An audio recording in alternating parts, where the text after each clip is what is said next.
Immanuel Kant की पूरी जो पॉलिटिकल फिलॉसफी है वो उनकी मॉरल फिलॉसफी के इर्द गिर्द घूमती है।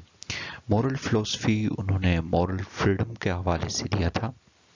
पिछले एक क्लिप में हमने उनके मॉरल फिलॉसफी पे बात किया। आज हम उनके मॉरल फिलॉसफी के ऊपर ज़रा क्रिटिकल नज़र से देखेंगे, यानी क्रिटिसिज्म करेंगे। सबसे पहले इनकी जो मॉरल फिलॉसफी है वो नेगेटिव है, लिमिटेड है और सब्जेक्टिव है। वो इस तरह की कांट का जो कंसेप्ट ऑफ मॉरल फ्रीडम है वो इंडिविजुअलिस्टिक है। उनका कहना ये है कि इंडिविजुअल सब कुछ जानता है, इंडिविजुअल ये जानता है कि उसके लिए क्या अच्छा है क्या नहीं है, इसलिए जो मॉरल फ्रीडम है वो इंडिविजुअल की तरफ से आती है और स्टेट का इसमें कोई रोल नहीं है।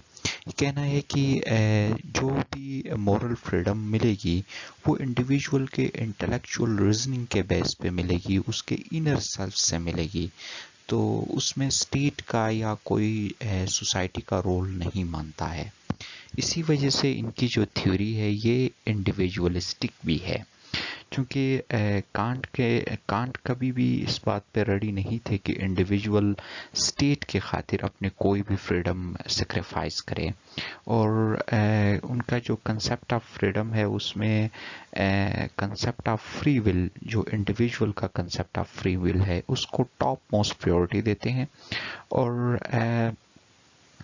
वो कभी भी इस बात पे कायल नहीं थे कि इंडिविजुअल अपनी इंडिविजुअल लिबर्टी को स्टेट के खातिर कुर्बान कर दे। उनका ये मानना था कि इंडिविजुअल लिबर्टी जो है ना सबऑर्डिनेटेड है higher need of social existence के, इसलिए वो कभी भी इंडिविजुअल लिबर्टी को स्टेट के लिए या सोसाइटी के लिए सेक्रीफाइस करने के लिए तैयार नहीं थे। तो हम ये कह सकते हैं कि इनकी जो थ्योरी है ये इंडिविजुअलिस्टिक है।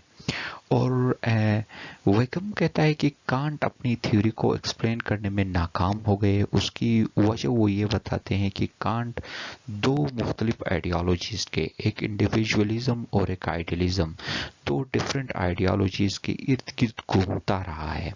न तो उन्होंने इंडिविजुअलिज्म को फॉलो किया है न तो आइडियलिज्म को फॉलो किया है। एक तरफ से वो इंडिविजुअल को फ्रीडम का सोर्स समझते हैं और कहते हैं कि मॉरल फ्रीडम जो भी है वो इंडिविजुअल के अपने बिहाव पे मिलती है, जबकि दूसरी तरफ जो है ना मानते हुए भी सोशल कॉन्ट्रैक्ट को मानते हैं, स्टेट के जरिए उसको इंश्योर करने की कहते हैं। तो ये दो डिफरेंट आइडियोलॉजीज के इर्द गिर्द इनकी आइडियोलॉजी घूमती है। और फिर हेगल भी ये कहते हैं कि कांट की जो मॉरल फ्रीडम की थ्योरी है ये नेगेटिव भी है, लिमिटेड भी है और सब्जेक्टिव भी है। ये नेगेटिव सबसे पहले इस वजह से है क्योंकि इसके अंदर फ्रीडम को इनर सेल्फ में समझा और उसको प्रैक्टिस करने के लिए कोई तरीका नहीं बताया है। ये कहता है कि फ्रीडम इंसान की इनर सेल्फ में, अंदर ही सोच में है, जबकि ऐसा नहीं है। असल फ्रीडम हेगल कहता ये है कि सोसाइटी के अंदर फ्रीडम प्रैक्टिस करने में है।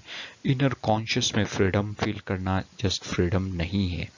और फिर कांट खुद जो है ना फ्रीडम ऑफ प्रेस के भी खिलाफ थे, क्योंकि उनका ये मानना था कि बोलने की या लिखने की आज़ादी का मतलब ये है कि कोई सोच जो अपनी सोच रखता है उसको ज़बरदस्ती लागू करने की तरह है। तो वो फ्रीडम ऑफ प्रेस के भी अगेंस्ट में थे, इस वजह से भी इनकी फ्रीडम नेगेटिव थी।